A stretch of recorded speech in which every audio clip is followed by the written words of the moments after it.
Welcome everyone. Thank you for attending tonight. I wanted to thank everyone. My name is Miss Bradley and I'm the counselor here at LA High School. Welcome. I see we have some parents, students, and faculty tonight.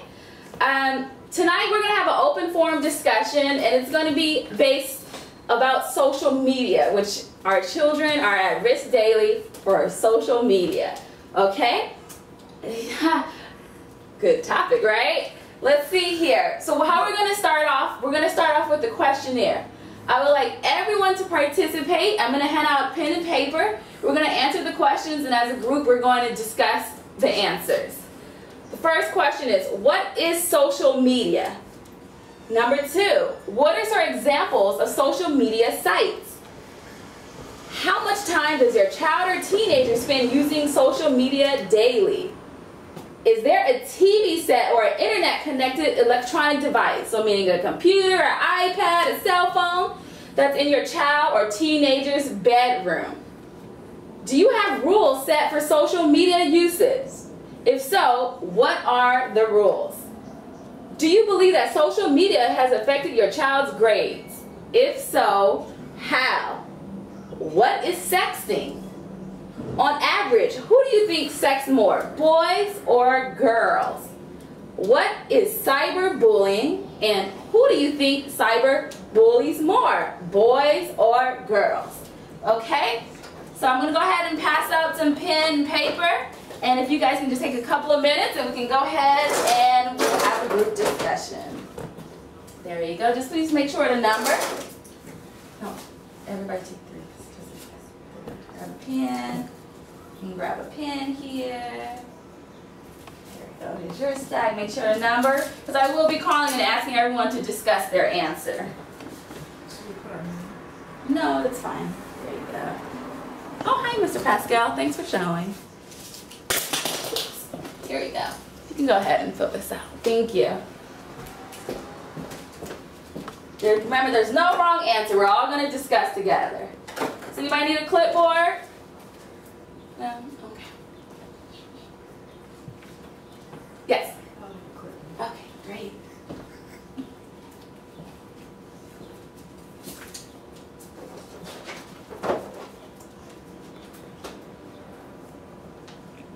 And make sure to number your answers, please.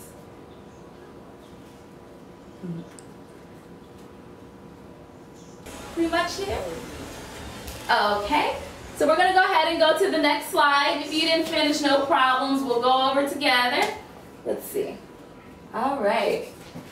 Do we have a volunteer for the first 2 questions? Does anybody want to volunteer? Don't be shy. All right, Mr. Pascal, I'll go ahead and choose you. Let's see. Remember, there's no wrong answers. So we're going to go with, what is social media and what are some examples of social media sites? Well, I consider social media to be any social forum, like Facebook, Twitter, Instagram, where people can communicate to each other through the internet. Great. Great answer. Let's see. So does anybody want to read what the definition is? Great. Haley? Social media is defined as websites and applications that enable users to create and share content or to participate in social networking. Great. Mr. Pascal is right on. Can you name these social media sites for us? Instagram, Twitter, Google+, Facebook, Tumblr, YouTube, and I'm not sure what the last one is. Let's see, the last one, that's the Facebook like. We all know that one. The Facebook like right here. Yes. Good job. All right, let's see. So we have, the next questions are, how much time does your child or teenager spend using social media daily? Is there a TV set or internet connected electronic device in your child or teenager's bedroom? And do you have rules set for social media usage? If so, what are the rules? Miss Jenkins? I would say my daughter spends anywhere between 16 and 20 hours a week, sometimes a day, on social media. And there is a TV in her bedroom. It does not have cable, but she does use her cell phone and sometimes the laptop. She connects it to Wi-Fi. And the rule is 30 minutes a day. Oh, wow. Sounds great. Let's see here. So we're going to go to the next slide to see what the national average is. Marcus, if you could go ahead and read the usage of social media on average. On average, older children and teens spend more than 11 hours per day using social media. Social media is the leading activity for children and teens other than sleeping. 84% of teenagers have internet access in their bedrooms. 75% of 12 to 17-year-olds have cell phones. 13 to 17-year-olds Adolescents. Go ahead. sent an average of 3,364 text messages a month. 2/3 students do not have rules from parents about social media usage. Wow. It's very interesting how much time our kids are on social media. Let's see. The next question is, do you believe that social media has affected your child's grades? If so, how? Miss Watkins, do you want to answer this one? Yes, I do believe that social media has affected my child's grade.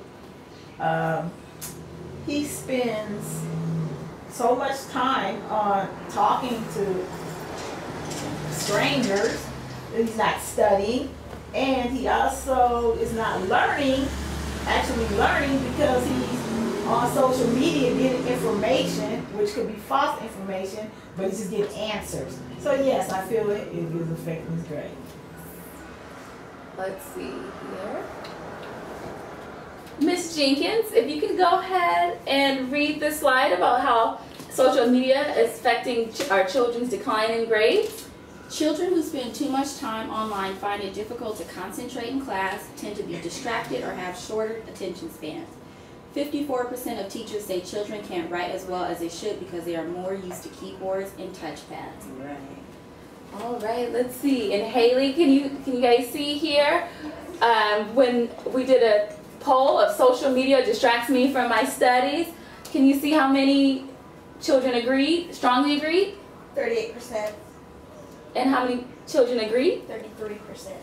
So it looks like you guys are distracted because you guys are always on that phone or your laptop or iPad. All right, Mr. Pascal, you can go ahead and answer this one here. These questions. And what is sexting? And on average, who do you think sex more, boys or girls? My opinion, sexting has to do with texting sexual things. Is that right? Or Yes. Oh. Number 8 is, on average, who do you think sex more, boys or girls? I just really think boys were just nasty and more sexual, so probably boys. On average, who thinks boys sex more? Who thinks girls? Okay, let's see. Yes. I think it's equal. I think it's equal. I think it's about equal now. Okay. Let's see here. Marcus, if you can go ahead and read everything about sexting here in the white. Sexting. Sexting is sending, receiving, or forwarding sexually explicit messages, photographs, or images via cell phone, computer, or other digital devices. Sexting arouses emotion and increases peer pressure and the desire to engage in sexual activities. Alrighty, let's see. Miss Jenkins. This is some great facts here. If you can, I don't know if you can see here, if you can go ahead and read from the top. What parents should know about sexting. Sexting is the main cause of pregnancies according to the teenage pregnancy statistics. Boys and girls. Girls do more sexting than boys. 53% of teens who sex are girls, while only 47% of sexers are boys.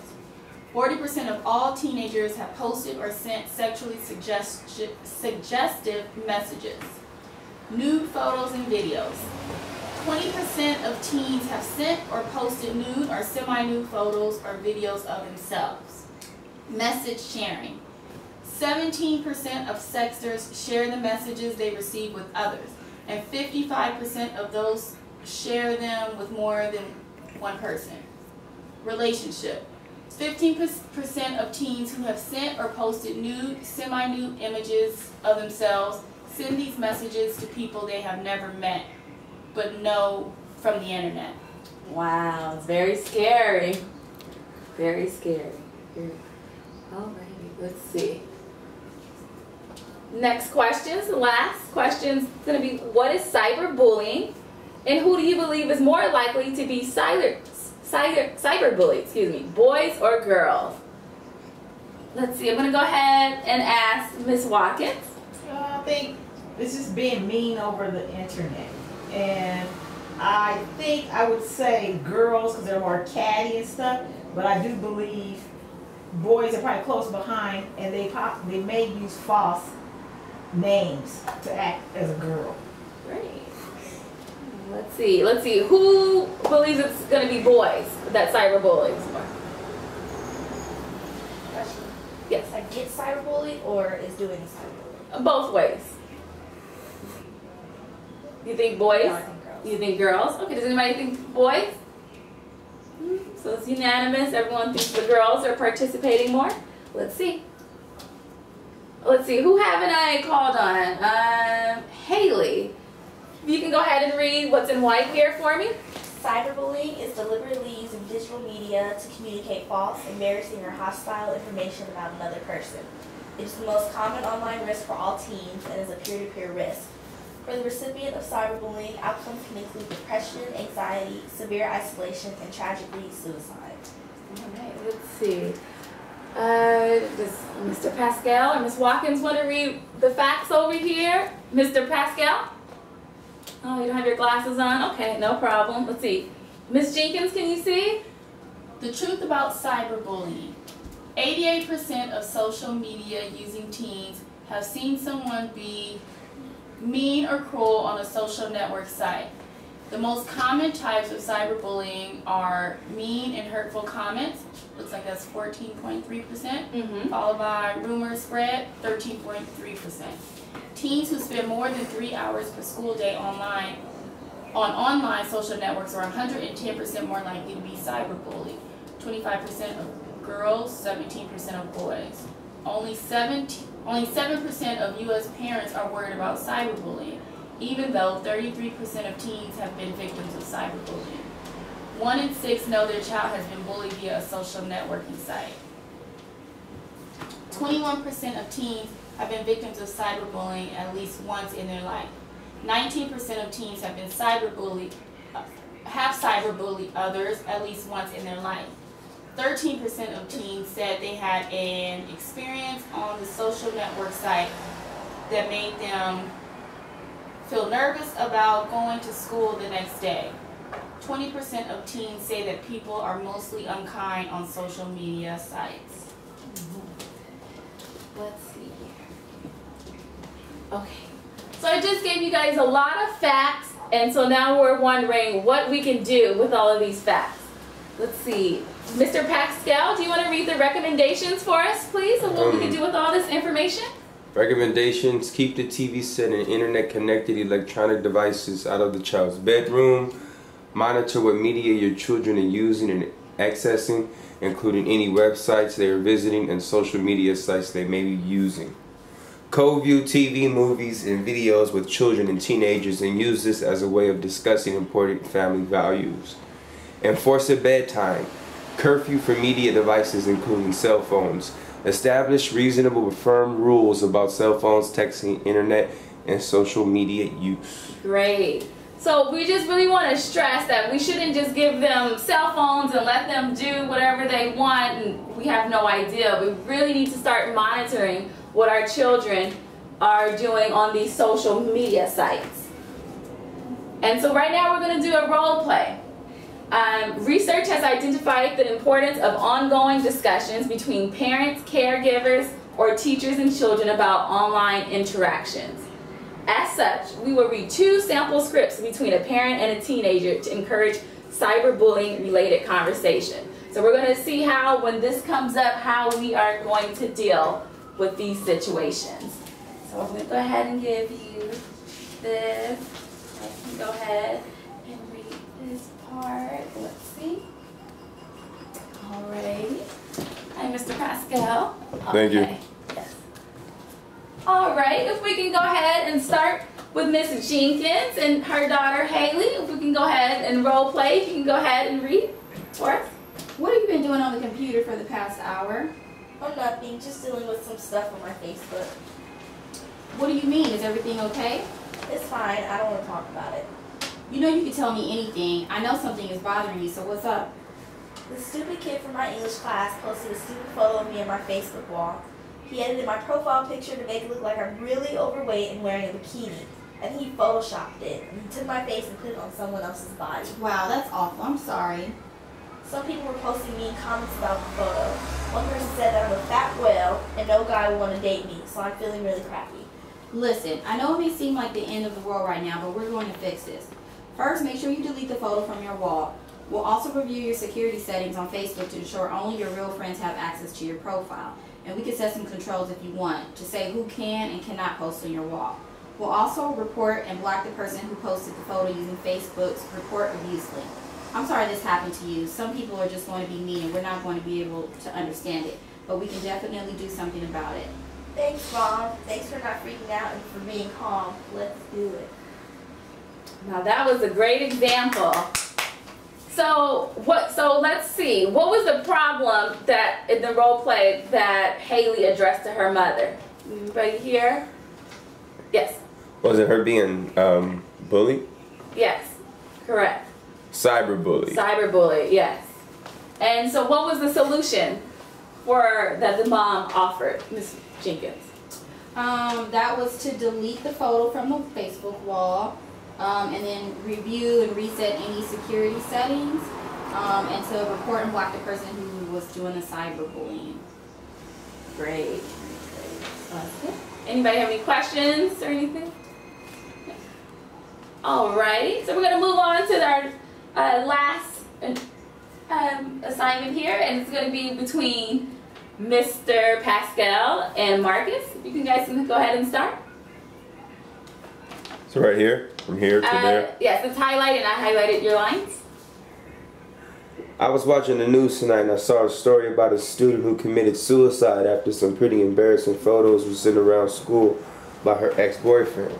You hear anything about that? Yeah, I did. Everyone at school is talking about it. She was in my algebra class. Alright, well, what do you know about it? Well, I heard she and her ex-boyfriend were sending naked photos of themselves to each other when they were dating using their cell phones. When they broke up, he started sending some of the pictures to his friends, and they quickly spread around school. She was being made fun of all the time, and she eventually just stopped coming to class.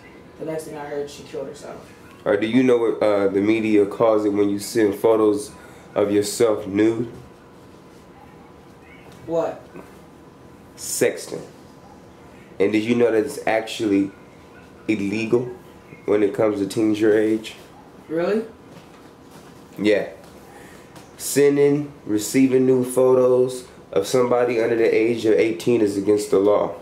It doesn't matter if it's your girlfriend, boyfriend, or best friend, and it doesn't matter if you want to send them or not. It's illegal. Are you serious? I mean, I don't get how it could be illegal. Well, because according to the formal letter of the law, it's the same as child pornography, because the teen involved is considered a minor. This means that technically, if the teen took the picture, she or he has engaged in the creation of child pornography. If they send it to somebody, I'm telling you, it's considered transmission of child pornography. If someone receives it on their phone or computer and doesn't immediately delete it, it's considered possession of child pornography. In most states, each of these acts are felonies and tied to multiple years in prison, possibly. Seriously. Wow, I had no idea. And apart from all that, these pictures that teens are sending, they usually end up circulating outside the one person that was supposed to receive it. Can you imagine a picture of yourself that you sent to your boyfriend, or in your case, girlfriend, eventually circulating across the internet for all the world to see for the rest of your life? and having it used to threaten you, cyberbully you, and blackmail you? Yeah, I definitely don't want that. That would be so awful. And you can't risk it. You just can't. I wish I could say you could trust everyone and send a new pic, but you really can't. Thanks, Dad. Really? Yes, son. Great. That was great, guys. So there was a lot of information in that role play. Ms. Watkins, what did you learn from that? It was a lot. Did you pick up anything? I did not know that was child pornography, but I could definitely see how and why. And it's scary because once it's out there, it's always out there, and you don't know who is going to end up with your picture in the world. Yes. Good job. Anyone else have anything they observed? It's really interesting. To chime on what Miss Watkins said, I didn't know that it was considered child pornography, even if another minor sent it. So that's really interesting, and it shows how serious of a case that could really be if you got caught in something like that. Okay, let's see here. Yes. So I gave you guys a lot of information, but hopefully I've given you guys some tools so when you go home, you guys are in the car tonight, you can talk about these things and maybe even monitor our social media usage. Does anybody have any questions or comments? Yes. Is it considered bullying if you're saying something mean but it's true? Yes, it is. Correct. Anytime you say something mean or just something that will hurt someone's feelings, especially on cyber, it is cyberbullying. Any other questions? Yes, Mr. Pascal? I really enjoyed your presentation. I thought it was very informative. Oh, thank you. All right, well, it looks like that's it for tonight. Thank you for coming out and drive safely, and hopefully you guys will feel free to come see me at my office. Good night. Thank you.